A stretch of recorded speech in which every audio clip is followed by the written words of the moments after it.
Patrice, bonjour. Laura, bonjour à tous Bonjour. les deux. Allez, dans Damien. votre revue de presse culturelle, Patrice. Eh bien, dans la série, vous le reconnaissez, point d'interrogation, j'ai ceci. Ah.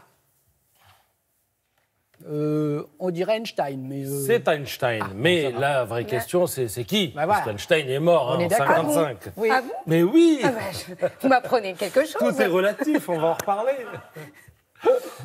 Ah, votre blague sur tout est relatif a fait mouche là-bas. Hein, Qui Patrice.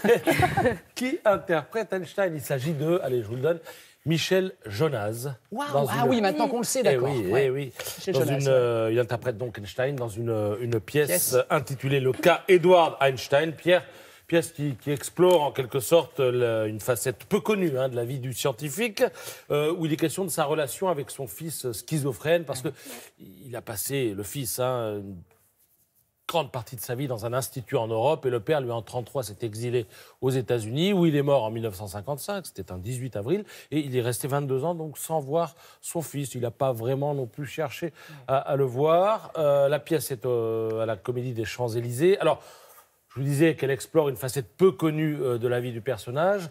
C'est que cet homme qui incarnait la raison avait un fils qui avait perdu la raison. Vous voyez déjà la mise en abîme. On dit qu'il avait peur de devenir fou, Einstein. Et ce fils, peut-être incarnait-il cette peur. Oui. C'est ce que dit Michel Jonas ce matin dans l'interview qu'il accorde aux Parisiens. On a beaucoup dit aussi qu'il souffrait du syndrome d'Asperger, qui est une forme d'autisme. Vous savez qu'il n'a pas parlé avant l'âge de 4 ans. Einstein, il avait une élocution laborieuse. C'était un handicapé du contact humain. Il était colérique, solitaire, brouillon, même s'il pouvait être génial lorsqu'on lui demandait la définition de la relativité. Et je vais vous la donner, cette définition de la relativité par Einstein. Ça va beaucoup plaire à Laura.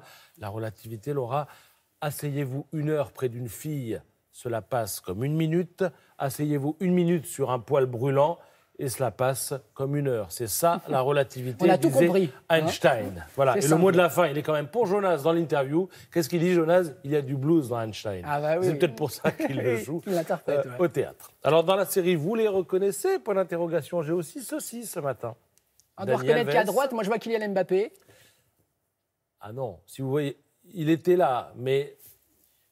Non? Si, Ah. vous avez raison. Patrice, Alors, vous m'avez non, fait très peur. Vous savez pourquoi? Parce Non. que la version qui est ici, qui est la version numérique du Oui. journal, il y a une petite différence avec la version papier que j'ai sous les Donc yeux c'est la ce matin. preuve qu'on ne répète Et pas. vous avez raison, vous avez raison. Il y a effectivement à droite Mbappé, mais dans la version papier, c'est Areola que l'on voit. Ah. Les autres, ils n'ont pas changé. Cavani, Dani Alves, Marquinhos. Alors tous habillés en rouge. Pourquoi ils se sont donné le mot? Oui, ou plutôt ils ont appliqué la consigne. C'était hier l'anniversaire de Neymar. Il avait 27 ans. Il a 27 ans. Il a demandé à tout le monde de venir à son anniversaire. Pavillon Gabriel, près des Champs-Élysées, habillé en rouge. C'est Alors, beau. lui est arrivé à 22h avec des béquilles rouges. Je ne sais pas, vous avez aperçu Oui, on la voit, photo. on voit la photo. La ouais, ouais. photo de Neymar, il avait des béquilles rouges. Alors je me dis, mais pourquoi le rouge? La réponse n'est pas dans l'article, mais peut-être parce que Manchester United, le prochain adversaire du PSG en Ligue des Champions, joue en rouge. Allez savoir, mais ça c'est une supposition Oui, mais de ma part. vous allez investiguer, Voilà. Patrice. On vous dira tout ça demain, je suis sûr que ça va sortir dans les journaux. Vous êtes un fin limier. Merci beaucoup, Patrice. Avant de donner la parole à Laura, n'oubliez pas ce soir à 21h sur notre chaîne Cache Investigation. Élise Lucet et toute son équipe s'intéresseront à la pêche. 30% des stocks de poissons sont menacés à très court terme. Surexploitation, surpêche. Mangerons-nous encore du thon dans 20 ans? Réponse ce soir.